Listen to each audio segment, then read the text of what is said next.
दोस्तों, ट्रेडिंग और इन्वेस्टिंग आप दोनों से ही बहुत सारे पैसे कमा सकते हो, लेकिन इन दोनों में से अच्छा कौन है और ये दोनों होता क्या है, इसे आप ऐसे समझ सकते हो कि ट्रेडिंग और इन्वेस्टिंग दोनों ही शेयर मार्केट से पैसा बनाने के अलग अलग रास्ते हैं। अब ट्रेडिंग में क्या होता है कि आपको थोड़ी दूर चलने पर ही प्रॉफिट मिल जाता है, लेकिन इन्वेस्टिंग का रास्ता बहुत लंबा होता है। इसमें आपको प्रॉफिट बहुत समय बाद मिलता है और इन दोनों के बीच का जो मेन डिफरेंस है वो है टाइम। क्योंकि ट्रेडिंग में बहुत कम समय में आप प्रॉफिट बना सकते हो। आप एक महीने में, एक हफ्ते में, एक दिन में, यहाँ तक कि कुछ मिनटों में बहुत सारा प्रॉफिट कमा सकते हो। लेकिन इन्वेस्टिंग में कुछ महीनों में, कुछ सालों में, 5 साल, 10 साल, 20 साल, उससे भी ज्यादा लग सकते हैं प्रॉफिट कमाने में।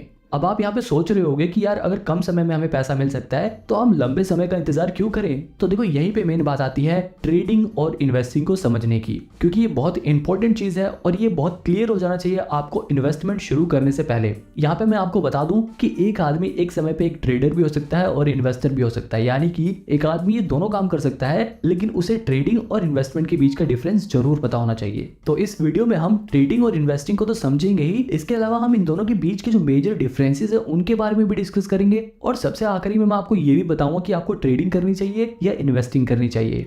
अब देखो, सबसे पहले समझते हैं ट्रेडिंग और इन्वेस्टिंग के कॉन्सेप्ट को। इसे समझाने के लिए मैं आपको एक एग्जांपल देता हूं। मान लो बाबूराव नाम का एक आदमी अपनी मोबाइल की दुकान खोलता है। उसकी दुकान बहुत बढ़िया चल रही थी। वो मार्केट से सस्ते दाम से मोबाइल लाता और अपनी दुकान पे बेचकर प्रॉफिट कमाता। उसका काम बढ़िया चल रहा था, लेकिन जब भी कुछ समय बाद उसकी दुकान के सामने एक और दुकान खुल जाती है तोतला सेठ की, और वो वही मोबाइल बाबूराव की दुकान से भी सस्ते दाम पर बेचने लग जाते हैं। मतलब कि बाबूराव जो फोन 10,000 में बेचते थे, वही फोन तोतला सेठ 9,000 में बेचने लगा। अब क्योंकि तोतला सेठ की दुकान पर मोबाइल सस्ते मिल रहे हैं, तो लोग बाबूराव की दुकान पर क्यों खरीदेंगे। अब क्योंकि भैया बाबूराव के पास कस्टमर तो आ नहीं रहे थे, इसलिए वो बस दिन भर टीवी पे न्यूज ही देखता रहता। सारे ग्राहक तोतला सेठ के पास जाने लगे थे। जब भी वो टीवी में न्यूज देखता है कि जिस ब्रांड का मोबाइल वो लोग बेचते हैं, वो मोबाइल चिप की शॉर्टेज की वजह से बनना बंद हो गए हैं। अब यहाँ पर बाबूराव के दिमाग में आइडिया आता है, क्योंकि मोबाइल की डिमांड तो लोगों में बहुत ज्यादा है, लेकिन मैन्युफैक्चरिंग ना होने की वजह से अब उसकी सप्लाई बंद हो जाएगी। अब यहाँ पर देखो, बाबूराव दो काम कर सकता है। पहला ऑप्शन ये है कि वो रोज सवेरे उठते ही सबसे पहले तोतला सेठ की दुकान पर जाकर उसके सारे फोन 9,000 में खरीद ले और उन्हें अपनी दुकान पर वापस 10,000 में बेचकर प्रॉफिट कमाए। दूसरा तरीका ये है कि वो रोज सवेरे तोतला सेठ की दुकान पर जाकर उसके सारे मोबाइल खरीद ले और उन्हें अपने वेयर हाउस में स्टोर करके रखे, उन्हें बेचे नहीं। इसी तरह वो कुछ महीने अपने पास उन फोन्स को स्टोर करके रखे और जैसे ही उस फोन का प्राइस मार्केट में बढ़ जाए और उसकी डिमांड मार्केट में बढ़ जाए, वो उन फोन को 10,000 की जगह 12,000 में बेचकर ज्यादा प्रॉफिट कमाए। अब यहाँ पर देखो, ट्रेडिंग और इन्वेस्टिंग को समझो। बाबूराव जब डेली फोन सस्ते में खरीद कर उन्हें बेच रहा था तो वो ट्रेडिंग कर रहा था, लेकिन जब बाबूराव ने फोन को कुछ महीनों के लिए स्टोर करके रखा और जैसे उनका प्राइस बढ़ा, उसने जब बेचा तो उसने इन्वेस्टिंग करी, क्योंकि वो डेली चीजों को सेल नहीं कर रहा बल्कि वो उन्हें कुछ महीनों बाद कर रहा है। बिल्कुल इसी तरह ट्रेडिंग और इन्वेस्टिंग वर्क करती है। बस शेयर मार्केट में फोन की जगह शेयर्स आ जाते हैं। मतलब हम शेयर मार्केट में डेली फोन्स की जगह शेयर्स को सस्ते में खरीद कर उन्हें महंगे में बेचकर प्रॉफिट बनाते हैं, तो वो ट्रेडिंग होती है। और अगर हम शेयर्स को सस्ते में खरीद कर कुछ महीने, कुछ साल, 10 साल, 5 साल बाद जब वो शेयर का प्राइस बढ़ जाता है तब बेचते हैं, तब वो इन्वेस्टिंग कहलाती है। देखो, यहाँ दोनों के बीच का जो मेजर डिफरेंस है वो है टाइमिंग। आई होप अब आपको ट्रेडिंग और इन्वेस्टिंग का कॉन्सेप्ट समझ आ गया होगा। अगर नहीं आया तो आपको आगे जरूर आ जाएगा। अब देखो, इन्वेस्टिंग में क्या होता है, लोग अच्छी कंपनियों के शेयर ढूंढते हैं और जैसे ही उन्हें कोई ऐसी कंपनी मिलती है जो फ्यूचर में अच्छा खासा प्रॉफिट जनरेट करेगी, अच्छा परफॉर्म करेगी, वो उस कंपनी के ऊपर फंडामेंटल रिसर्च करते हैं और ये पता लगाते हैं कि क्या ये कंपनी इन्वेस्ट करने लायक है या नहीं, क्या इस कंपनी में अगर हम पैसे लगाएंगे तो बढ़ेंगे या नहीं बढ़ेंगे। अगर उन्हें उनके इन सवालों के जवाब मिल जाते हैं तो वो उस कंपनी में अपना पैसा लगा देते हैं और वो कंपनियां इन इन्वेस्टर्स के पैसों को लेकर अपने नए प्रोडक्ट लॉन्च करती हैं, अपने बिजनेस को और बड़ा करती हैं, नए एम्प्लॉइज को हायर करती हैं ताकि उनकी प्रोडक्शन बढ़ सके, ताकि वो लोग ज्यादा प्रोडक्ट्स को बना सके और ज्यादा चीजें बेचकर ज्यादा मुनाफा कमा सके। और जब उनको ज्यादा मुनाफा होता है तो वो अपने इन्वेस्टर को खुश करने के लिए उस मुनाफे में से थोड़ा थोड़ा हिस्सा दे देते हैं। इस छोटे छोटे हिस्से को ही डिविडेंड बोलते हैं, क्योंकि देखो, इन्वेस्टर जो होता है वो लॉन्ग टर्म के लिए इन्वेस्ट करता है, तो उसे आखिरी में जो रिवॉर्ड मिलता है वो तो मिलता ही है, लेकिन कंपनियां बीच बीच में थोड़ा थोड़ा डिविडेंड देकर, थोड़ा थोड़ा प्रॉफिट का हिस्सा देकर अपने इन्वेस्टर को खुश करती रहती हैं। मतलब एक इन्वेस्टर को लॉन्ग टर्म में तो बहुत ज्यादा प्रॉफिट होता ही है, लेकिन उसको बीच बीच में थोड़ा थोड़ा डिविडेंड भी मिलता रहता है, जो उसके लिए एक अर्निंग का काम करती है। और मैं आपको बता दूं कि ऐसे बहुत सारे इन्वेस्टर हैं जिनकी सिर्फ डिविडेंड की कमाई लाखों करोड़ों में होती है। वहीं दूसरी तरफ जो ट्रेडिंग होती है, उसमें जो ट्रेडर होते हैं उन्हें इस बात से कोई भी फर्क नहीं पड़ता कि कंपनी क्या काम करती है, कंपनी प्रॉफिट कमाती है या नहीं कमाती, कंपनी का मैनेजमेंट कैसा है। वो फंडामेंटल एनालिसिस पर ध्यान नहीं देते।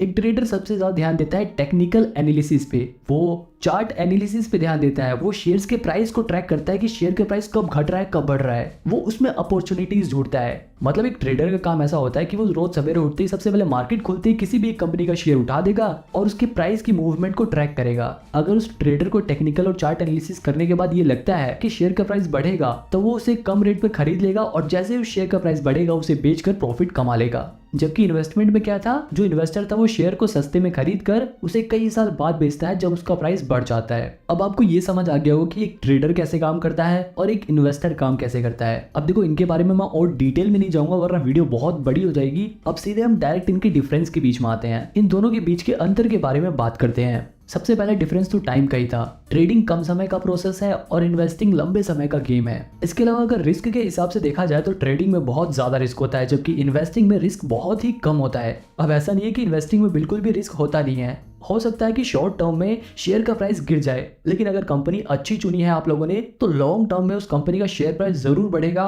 और इस वजह से इन्वेस्टिंग में रिस्क बहुत कम हो जाता है। वही ट्रेडिंग रिस्की इसलिए होता है क्योंकि ये एक तरह का गैम्बल है। मान लो दो दोस्त हैं, वो आपस में हेड टेल वाला गेम खेलने का डिसाइड करते हैं और बोलते हैं कि अगर हेड आया तो तू जीत गया और टेल्स आया तो मैं जीत गया। तो ये देखो ये एक तरह का गैम्बल है और शेयर मार्केट में भी बिल्कुल ऐसा ही होता है। बस वहां पे दो जनों की जगह बहुत सारे लोग आ जाते हैं और वो लोग हेड टेल की बजाय शेयर के प्राइस घटने या बढ़ने के ऊपर बैट लगाते हैं। मतलब बहुत सारे लोग होते हैं जिसमें से कुछ लोग ये अंदाजा लगाते हैं कि शेयर का प्राइस गिरेगा और कुछ लोग अपने पैसे लगाकर कहते हैं कि शेयर का प्राइस बढ़ेगा। और ये लोग अपने पैसे कहाँ लगाते हैं, ये लोग अपने पैसे लगाते हैं ब्रोकर के पास, यानी कि ग्रो जीरोधा जैसे ब्रोकर के पास अपने पैसे लगाते हैं। अब देखो अगर शेयर का प्राइस बढ़ गया तो ये वाले लोग जीत जाएंगे, अगर ये लोग जीत जाएंगे तो जो लोग हार गए हैं उनका पैसा जीते हुए लोगों के पास चला जाएगा और उस जीते हुए पैसे में से थोड़ा सा कमीशन ये ब्रोकर्स रख लेते हैं। और इतना ही नहीं, इस जीते हुए हिस्से में से सरकार भी टैक्स के नाम पर अपना हिस्सा इनसे ले लेती है। अब यहाँ पर ये देखो कि जो ब्रोकर है और ये जो गवर्नमेंट है इनको तो हमेशा कमीशन और टैक्स मिलेगा, चाहे ये लोग जीते चाहे ये लोग जीते। लेकिन लॉन्ग टर्म में नुकसान किसका होता है, सिर्फ ट्रेडर्स का। मतलब सिंपल सी बात यह है कि अगर ट्रेडिंग में आपने पैसे बनाए हैं तो वहीं दूसरी तरफ किसी ने अपने पैसे गंवाए हैं। कल को जब वो पैसे बनाएगा तो हो सकता है कि आप अपने पैसे गंवाओ, इसीलिए ट्रेडिंग रिस्की रहता है। अब वापस अपने डिफरेंस की ओर चलते हैं। अब देखो एक और चीज है इन्फॉर्मेशन। ज्यादातर लोग ट्रेडिंग करते हुए प्राइस घटेगा या बढ़ेगा इस बात का पता लगाने के लिए टेक्निकल एनालिसिस करते हैं। वहीं अगर बात करें इन्वेस्टिंग की तो यहाँ पर इन्वेस्टर इस बात का पता लगाने के लिए कि कंपनी का शेयर प्राइस फ्यूचर में बढ़ेगा या नहीं बढ़ेगा, कंपनी फ्यूचर में ग्रो करेगी या नहीं करेगी, इसके लिए इस्तेमाल करते हैं फंडामेंटल एनालिसिस का। अब अगर आपको ये फंडामेंटल एनालिसिस सीखना है आप मेरी ये वाली वीडियो देख सकते हो, इसमें मैंने डिटेल में फंडामेंटल एनालिसिस को समझाया है। अब देखो एक और चीज है स्ट्रेस। जो ट्रेडिंग वाला बंदा होता है वो हमेशा स्ट्रेस में रहता है। अगर उसको प्रॉफिट हो गया तब तो वो पूरे दिन खुश रहेगा, लेकिन अगर उसको लॉस हो गया तो उसके दिमाग में पूरे दिन वही बात घूमती रहती है। ट्रेडिंग करते वक्त हर पल उसे बहुत टेंशन रहती है। अगर शेयर प्राइस गिर गया तो उसकी सांसें फूलने लगती हैं और जैसे ही शेयर प्राइस बढ़ने लग गया तो एकदम खुश होने लगता है। तो कहने का मतलब ये है कि ट्रेडिंग में बहुत ज्यादा स्ट्रेस रहता है जबकि इन्वेस्टिंग में स्ट्रेस बिल्कुल नहीं रहता, क्योंकि ये एक लॉन्ग टर्म प्रोसेस है। हो सकता है कुछ समय के लिए आपके शेयर प्राइस गिर जाए, लेकिन अगर आपने कंपनी अच्छी चुनी है तो फिर महीने बाद, एक साल बाद, कुछ साल बाद शेयर प्राइस जरूर बढ़ेगा और फ्यूचर में आपको प्रॉफिट होगा। अब देखो ट्रेडिंग वाला बंदा हरदम शेयर के बारे में देखता रहता है, लेकिन इन्वेस्टिंग वाला बंदा आराम से एक बार इन्वेस्ट कर देगा और फिर कुछ टाइम बाद अपना देखेगा इन्वेस्टमेंट, अच्छा हाँ मेरा शेयर प्राइस जितना बढ़ गया या इतना गिर गया, फिर दोबारा बंद कर लेगा क्योंकि उसे बेचना नहीं है, उसने लॉन्ग टर्म के लिए इन्वेस्ट कर रखा है। फिर कुछ समय बाद वो दोबारा से खोल के देखेगा कि हाँ भाई अब तो आज मेरे शेयर प्राइस बढ़ गए, वो कम देखेगा और उसको कम टेंशन होगी। लेकिन ट्रेडर को हर पल टेंशन रहती है, प्रॉफिट होने के बाद भी और लॉस होने के बाद तो ऑब्वियसली रहती है।